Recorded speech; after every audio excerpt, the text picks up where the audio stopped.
finalmente, finalmente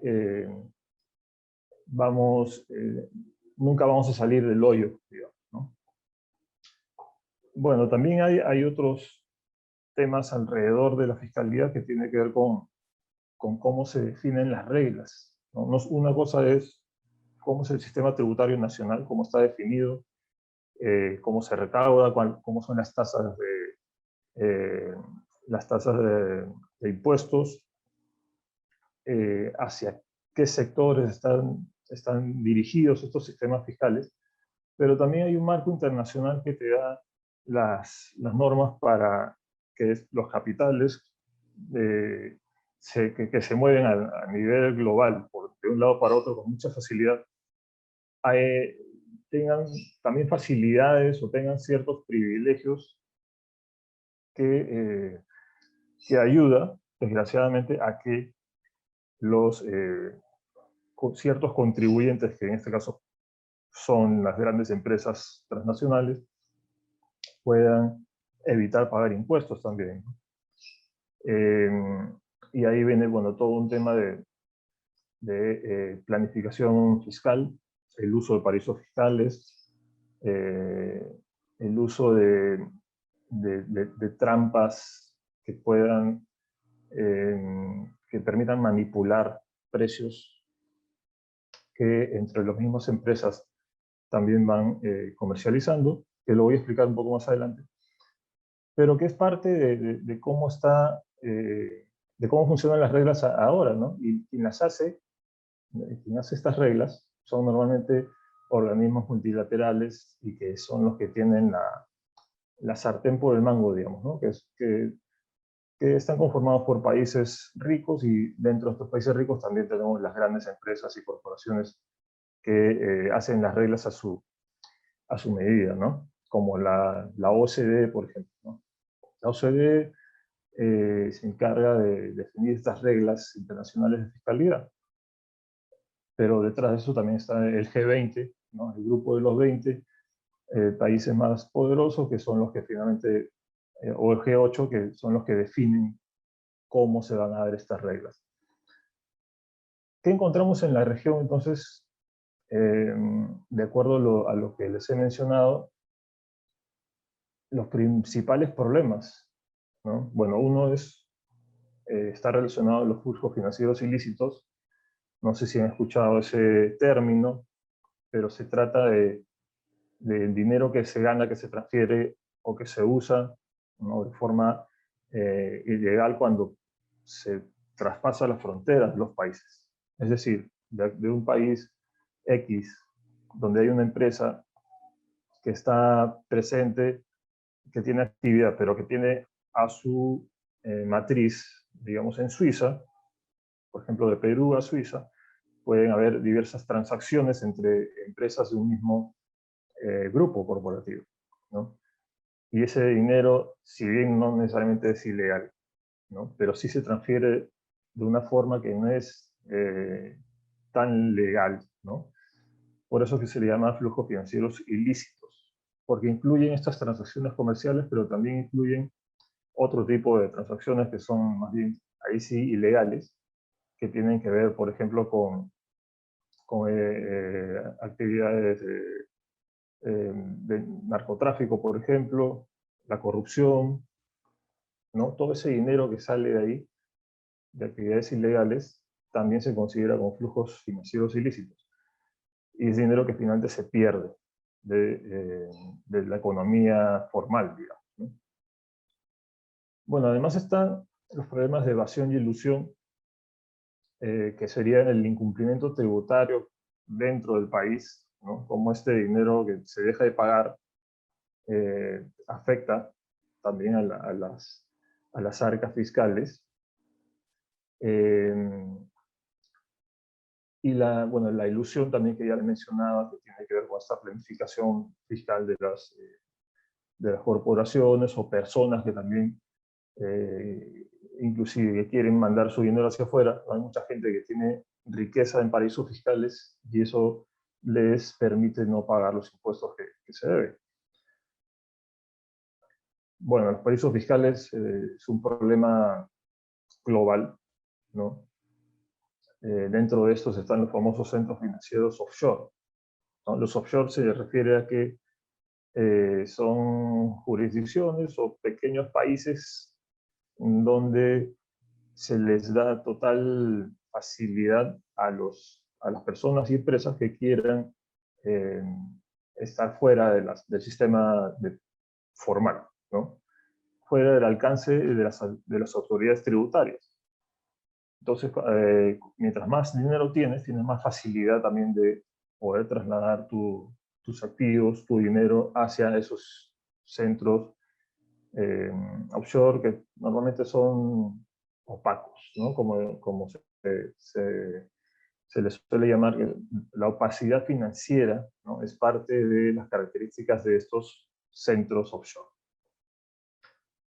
Pero aparte también tenemos un incumplimiento que es legal, digamos, ¿no? Son esos incentivos que se le da a los contribuyentes. Generalmente los incentivos fiscales, ¿no? Se dan para atraer inversión, ¿no? Normalmente la inversión extranjera directa. Entonces, lo que hace esta política de atracción de inversiones es otorgar beneficios tributarios, ¿no? Como una forma de incentivar a que la inversión llegue a nuestros países. Entonces se le da, digamos, un dejar de pagar, ¿no? Un beneficio de dejar de pagar impuesto a la renta por algunos años, a veces pueden ser 5, a veces pueden ser 20 años, o se les rebaja la tasa también de impuesto, o se les puede eliminar el pago del IVA, por ejemplo.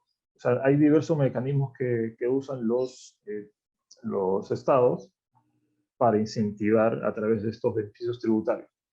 Sin embargo, la crítica es de que estos incentivos ya tienen décadas, en muchos casos, de aplicarse en los países y están concentrados en pocos sectores.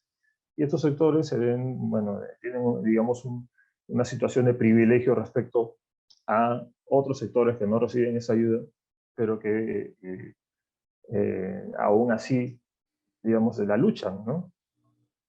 Pequeños productores, por ejemplo, pequeños empresarios. Pero muchas veces estos incentivos están dados a las grandes empresas que no necesariamente necesitan estas clases de incentivos, y eso genera una pérdida para los estados, ¿no? Lo que se llama el gasto tributario, que voy a explicarles después. Y también, bueno, tenemos el problema de la competencia tributaria internacional que se refiere a que estas rebajas en las tasas de la renta a las corporaciones que se dan en un país puede impactar en otros países también, porque hay esa idea de que si este país ha bajado su tasa de impuesto, yo tengo que bajarla también porque si no la inversión se va a ir para el otro lado, ¿no? Y como normalmente somos dependientes del capital extranjero, entonces hay esa idea de que efectivamente hay una competencia a la baja, ¿no? Bueno, en todo caso, digamos, ese es el panorama general de la región que podemos más o menos definir sobre los problemas que aquejan en temas de fiscalidad. Algunos datos así rápidos que les puedo dar de lo último que sacó CEPAL, por ejemplo, sobre el costo del incumplimiento tributario, tanto en el impuesto a la renta como en el IVA. Ahí están los datos. En el impuesto a la renta se pierde el 3.8% del PIB, ¿no? En promedio en la región. Y el 2.3% es lo que se pierde de la recaudación en el IVA. O sea, estamos hablando de más del 6% del PIB, ¿no? Que se pierde, que son anualmente, que son unos 230.000 millones de dólares. Entonces estamos hablando de que no es poca plata, ¿no? Aparte tenemos lo que se pierde por lo que les mencionaba de esta manipulación que hay en los precios en el comercio internacional. También la CEPAL ha calculado alrededor de 85.000 millones al año. Eso es en el año 2016, ¿no? El último dato que se tiene. Pero han llegado a ser alrededor de 100.000 millones, ¿no?, de pérdidas en la región, de pérdidas de recaudación por esta manipulación de precios. Entonces, ahí son montos bastante importantes, ¿no? Acá les quería mostrar cómo se da este asunto de la manipulación de los precios, ¿no?, que conforman estos flujos financieros ilícitos. Y acá se muestra, por ejemplo, cómo desde un país que es productor de alguna materia prima, ¿no? Esto me parece que este caso se refiere al banano, ¿no? Hubo una investigación sobre la exportación de banano, de cómo de un país de América Latina llegaba al Reino Unido, pero no llega, o sea, físicamente va a través del barco, ¿no? Si ven ahí la línea azul, la flecha azul, pero no necesariamente esa es la ruta que sigue el dinero, ¿no?, o las transacciones, digamos. Entonces, el país que fabrica o que exporta este producto, ¿no?, que tiene un costo de mano de obra, tiene un costo de producción, pasa por las Islas Caimán, ¿no?, que cobran un derecho, digamos, por uso de la red de compras. Luego vas a Luxemburgo, que cobra también por un servicio financiero. De Luxemburgo se va a Irlanda, que cobra que digamos todo esto es parte de la misma empresa, ¿no?, de la misma corporación, pero en con distintas eh, subsidiarias. En Irlanda se cobra también por el uso de la marca. En Isla de Man se cobra por servicio de seguros, ¿no? Luego va Jersey, y así, ¿no? Hasta llegar al Reino Unido finalmente con un precio ¿no?, muchas veces mayor de lo que originalmente costó el producto o el servicio. Entonces ven de que en el camino se va quedando el dinero, y es ahí en estas islas, ¿no?, pequeñas islas, muchas veces que se le llaman islas,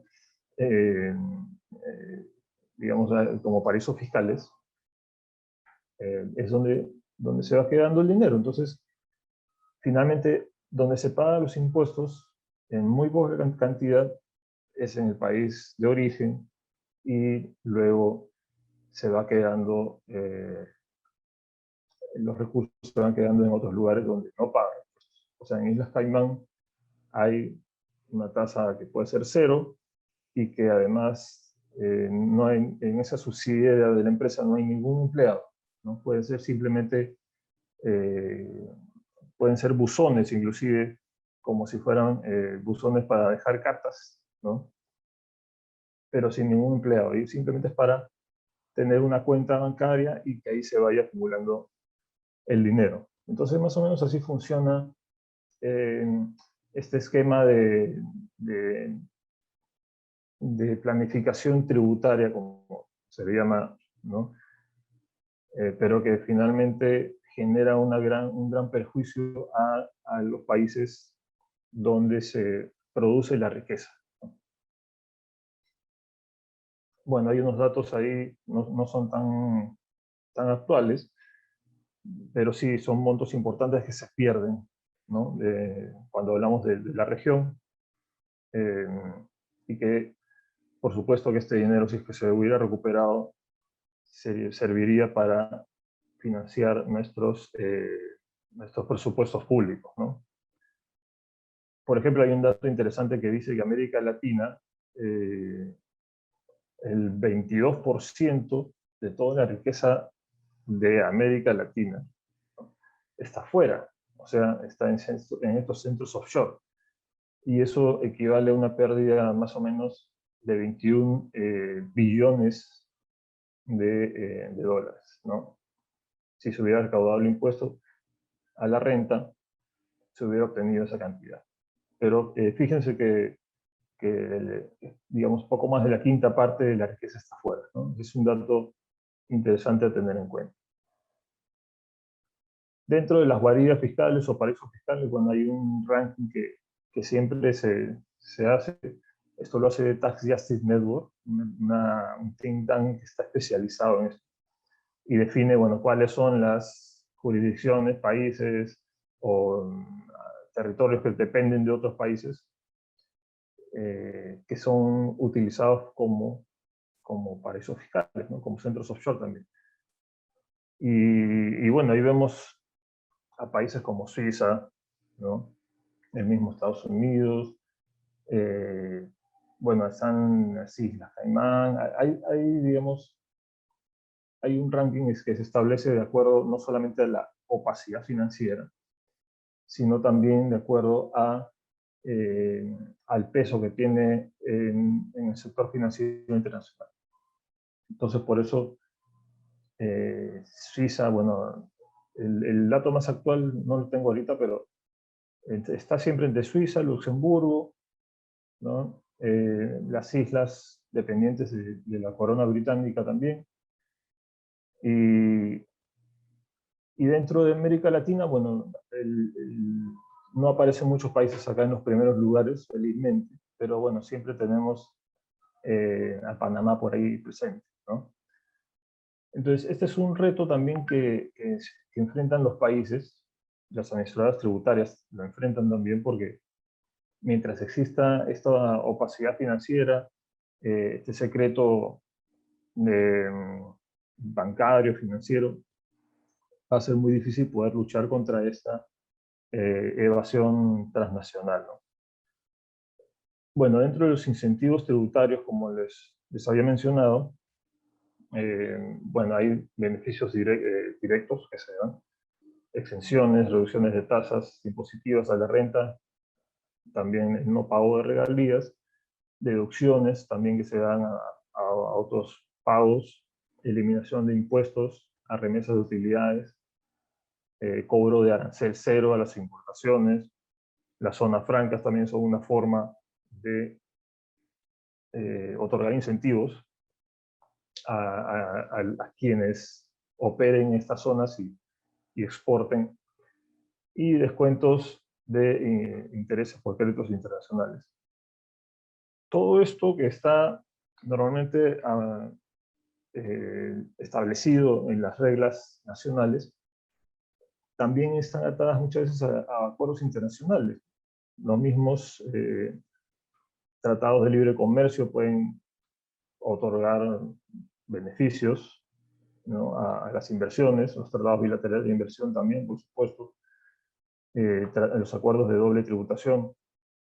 Como que todo está armado para permitir que se den y se sigan dando incentivos tributarios a pesar de que la evidencia internacional, ¿no? de estudiosos determina de que no necesariamente son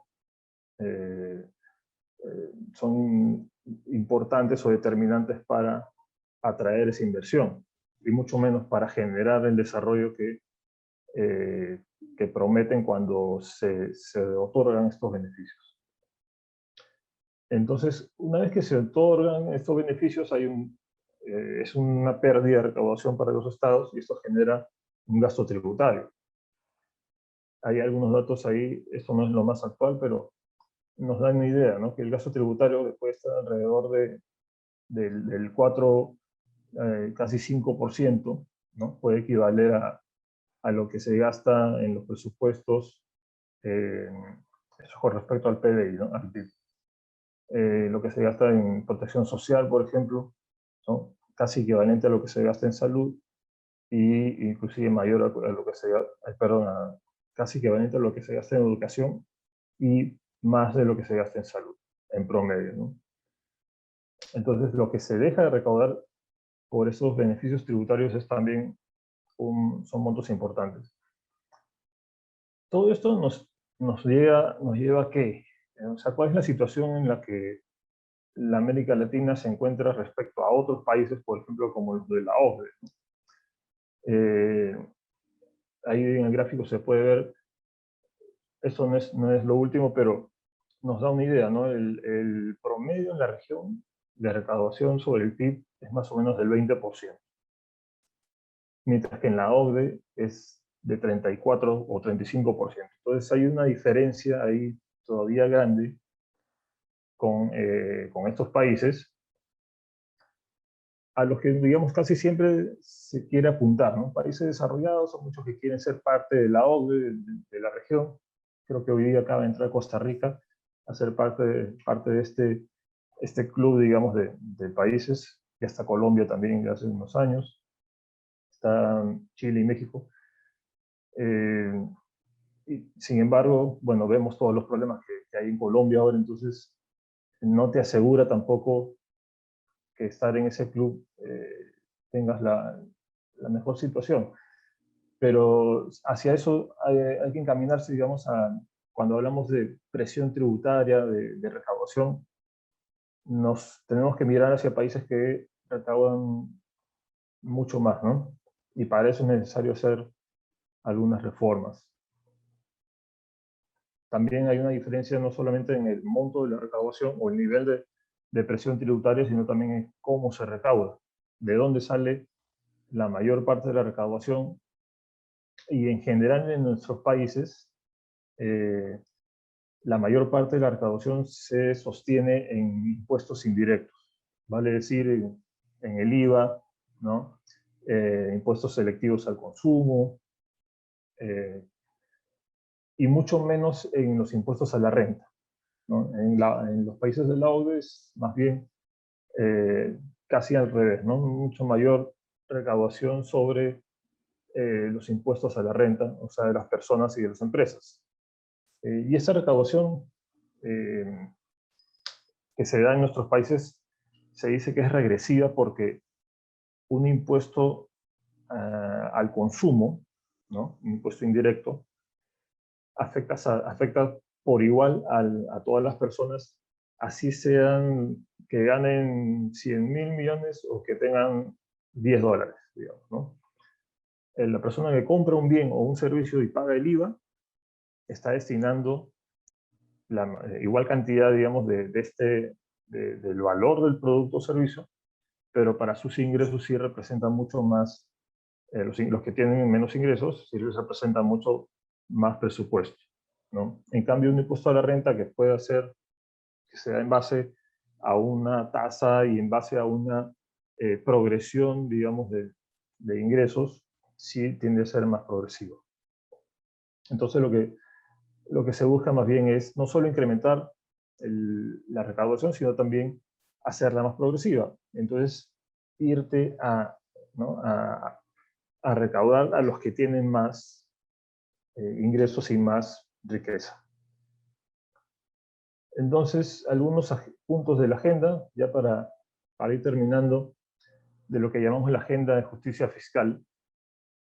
Un primer punto es cómo controlar a las transnacionales, que son los primeros contribuyentes que dejan de pagar impuestos, ¿no? Y para esto, bueno, hay una serie de herramientas que desde sociedad civil se plantean, que tengan que aplicarse para lograr una mayor transparencia, ¿no? Los reportes públicos, por ejemplo, de reportes país por país, o sea, que las empresas que están en muchos países puedan reportar cuántos ingresos tienen, eh, cuántos empleados tienen, cuánto pagan impuestos en cada país, para así determinar si efectivamente está pagando lo que debería. Y a esto se le suman los registros de beneficiarios finales, o sea, detrás de una empresa una empresa offshore, por ejemplo, pueden haber muchas otras más empresas y al final siempre hay una persona que es la que es dueña o la que se beneficia de estas empresas fachada, ¿no? Entonces, para llegar al verdadero beneficiario, que tienes que saber quién está detrás, ¿no? Para cobrarle el impuesto al que se está detrás de todo el negocio, digamos, ¿no? Y para eso se necesitan estos registros de beneficiario final. Y el intercambio de información también entre países, ¿no? No sé si saben, pero los países entre las autoridades tributarias ya vienen intercambiando cierta información financiera, por ejemplo, de un argentino que tenga cuentas en Suiza, ¿no? Suiza le puede dar información a Argentina y Argentina también a Suiza, aunque Suiza sabemos que tiene también sistemas un poco cerrados. Pero esa es la idea, ¿no? Y de esa forma la AFIP, ¿no? Que es la autoridad tributaria en Argentina, puede saber cuánta riqueza hay afuera y les puede cobrar a sus contribuyentes de acuerdo a esa información. Eso es algo en lo que se está avanzando en algunos países, pero en América Latina todavía estamos muy en pañales, digamos, ¿no? Se tiene que todavía avanzar en mucho más. Bueno, también el acabar con las guaridas fiscales, ¿no? Tiene que ser también una de las metas para poder evitar que hayan estas fugas de dinero. Tiene que eliminarse el secreto bancario, eliminar también las sociedades offshore, que son las que permiten esta fuga de recursos. Hablamos también de la fiscalidad para la inclusión. Esto significa la progresividad tributaria. Lo que les decía, el cobrar impuestos a los que más tienen, centrarse más en la riqueza, en los que tienen más ingresos, y más bien no recaudar la mayor, que no recaiga la carga tributaria, digamos, sobre los que menos tienen. También eliminar, por supuesto, dentro de esto está eliminar los incentivos fiscales que son dañinos para los países. Fortalecer la transparencia y la calidad del gasto social también es importante. En el punto 4 hablamos de romper el control del poder transnacional, o sea, cuál es el papel que cumple el G20 y la OCDE, por ejemplo, en la defensa de muchas veces del poder transnacional. En las negociaciones internacionales, bueno, se dan a veces también la contrapartida de los países que están agrupados en el G77, que a veces también defienden intereses de los países menos desarrollados. Pero no siempre hay un liderazgo, no siempre hay una fuerza ahí, y algunas de las iniciativas han quedado también encarpetadas. Y dentro de de esta nueva gobernanza global, lo que siempre se propone, al menos de sociedad civil, es que se cree un órgano intergubernamental. O sea, dentro de Naciones Unidas, así como existe la OMC, que tiene que ver con el comercio, tendría que haber un ente que vea todo el tema de la fiscalidad, ¿no? De la tributación.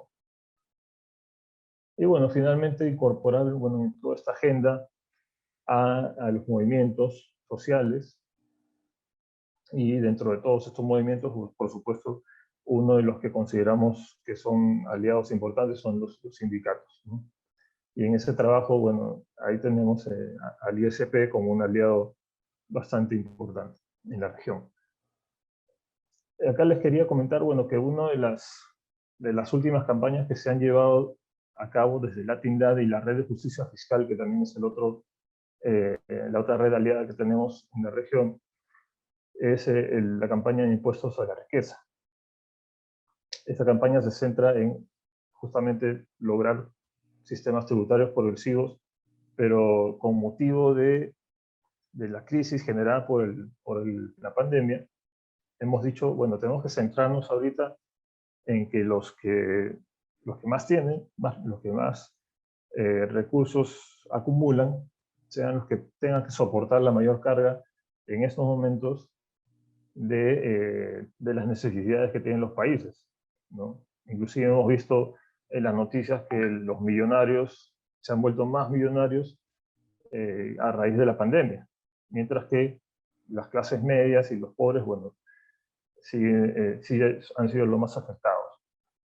Entonces pensamos que debería de instaurarse en nuestros países un impuesto, aunque sea temporal, pero que ayude a soportar esa carga fiscal mayor que tenemos.